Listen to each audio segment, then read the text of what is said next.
Hey, welcome in. Well, I've got the headline here. Candace Owens announces lawsuit against Facebook fact-checkers. And the question has often been asked as of late, who's fact-checking the fact-checkers?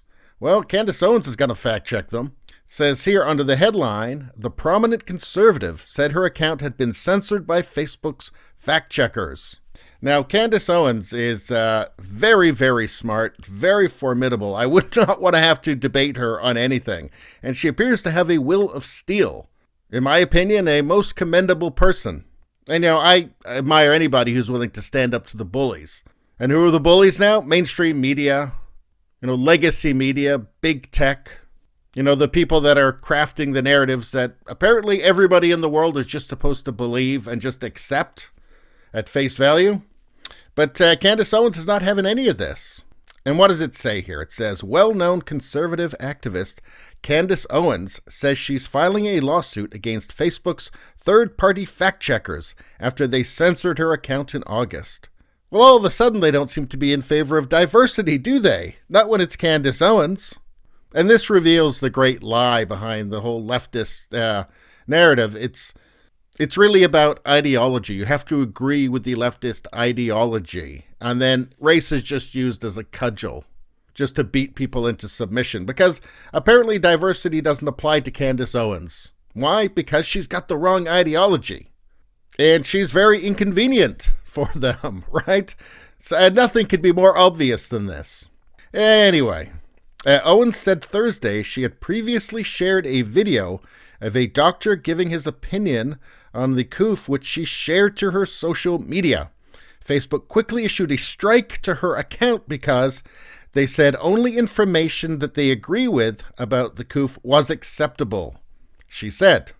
And this is the game here. You have to listen to the science, but only the scientists that they agree with that are going to reinforce their narrative.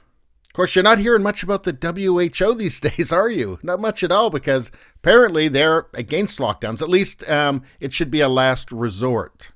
So, obviously you're not going to hear much about them anymore. But anyway, let's continue. Her account has since been demonetized, preventing her from using the page as a source of income. And that is a form of censorship, the demonetization, because if they make it hard for you to make a living, it makes it harder for you to have a voice and to do what Candace Owens does, which I think is important. I think that dissent is important whether it comes from right or left. We need as many ideas out there as possible, and people can sort it out for themselves. We don't really need Zuckerberg or Jack Dorsey to decide what we should and shouldn't be able to see. Anyway, the two defendants are USA Today and Lead Stories Fact Checker, both of which are partners with Facebook. The fact-checkers apply ratings to content and apply labels such as false, misleading, or missing context. So let's see. They apply labels such as false, misleading, or missing context. Do they now? That's interesting. Let's take a look at Lead Stories fact-checkers here. Here's a fact-check. Just going to interrupt for 1 second to say, if you like this content, subscribe so you can see more. Thanks a lot. 3,000 Michigan precincts did not report votes cast up to, that's very important here, up to 350% above registered voters. So the claim is, let's read it again, just so we get it straight here. 3,000 Michigan precincts did not report votes cast up to 350% above registered voters. That's the claim they're fact-checking. Will they fact-check that claim? Let's see. First sentence of the fact-check. Did 3,000 Michigan precincts report vote tallies that are 350% above the number of registered voters? So they make it fairly obvious here, at least to me. So the first sentence of this, they misstate the claim that they claim to be fact-checking.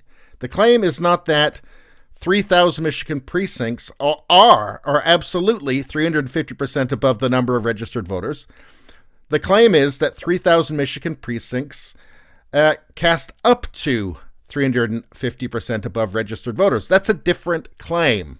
So they start off here by just immediately changing the claim and then fact-checking that.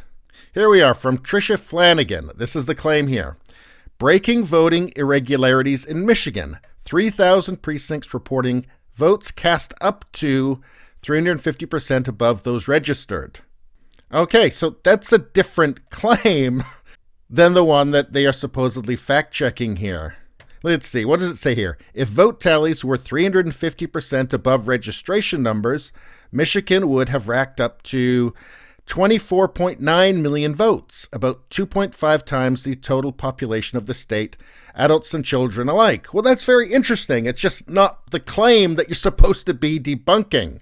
The claim isn't that all precincts were 350% above registration numbers. It's a different claim. You might call that false or misleading or missing context. You might call it all of those things, huh? Well, thank God we have fact checkers, huh? I mean, they're fact checking things for us that nobody even claimed. And that brings us to this statement by Candace Owens. Quote, "It is time to fact check the fact checkers," Owens said in a video. "I think the fact checkers are cowards. I think Facebook CEO Mark Zuckerberg is a coward. And I love that I am on his platform raising money to go after his fact checkers." So I would say she's got a good case. I mean, I'm not even a journalist. And it took me about 30 seconds to find that Lead Stories fact checker was not only applying labels such as false, misleading, and missing context, but also being false, misleading, and missing context. And again, I'm not actually a journalist. I'm not a journalist at all. I haven't spent a day in Columbia School of Journalism, yet I was able to find that pretty quick. So I wonder if she might have a really good case, Candace Owens. I hope she does. I'm rooting for her. And anyway, that's all I got to say about that. So thanks for tuning in. Please subscribe, like, and share. That really helps me out. If you just like to listen, there's the podcast. You can hear it on pretty much any platform, including Spotify. Thanks a lot. I'll see you next time.